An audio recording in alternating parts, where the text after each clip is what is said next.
ایک दिन अली अपने वालिद के साथ गांव के खेतों में काम कर रहा था। अली हमेशा अपने वालिद की मदद करता और खेतों में मेहनत से काम करता था। वो दोनों खेतों में फसलें काट रहे थे जब अचानक अली को एक जगह जमीन में कुछ सख्त चीज महसूस हुई। अली ने जमीन खोदना शुरू किया और जल्द ही एक पुराना संदूक बरामद हुआ।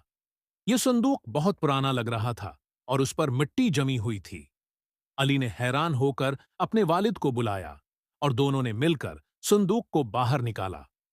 जब उन्होंने संदूक को खोला तो अंदर पुराने सके, किताबें और कीमती अशिया मौजूद थीं। अली ने फौरन अपने वालिद से कहा, आबा, हमें ये संदूक गांव के बुजुर्गों को दिखाना चाहिए ताकि हम जान सकें कि यह खजाना किसका है। अली के वालिद ने उसकी बात से इत्तिफाक किया। वो दोनों संदूक लेकर गांव के बुजुर्गों के पास गए और उन्हें यह कदीम खजाना दिखाया। गांव के बुजुर्गों ने बताया कि यह खजाना गांव के पुराने बुजुर्गों का है, जो कई नस्लों पहले यहां रहते थे। उन्होंने अली की ईमानदारी और नेक नियति को सराहा।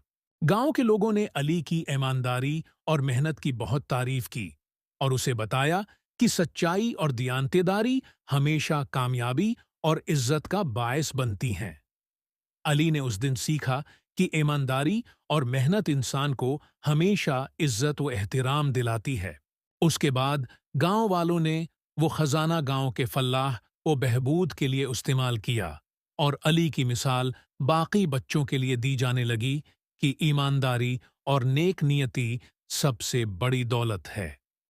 ये कहानी हमें सिखाती है कि ईमानदारी, मेहनत और दयानतदारी सबसे बड़ी खूबियाँ हैं। और जब हम सच्चाई के रास्ते पे चलते हैं तो हमें हमेशा इज्जत और कामयाबी मिलती है।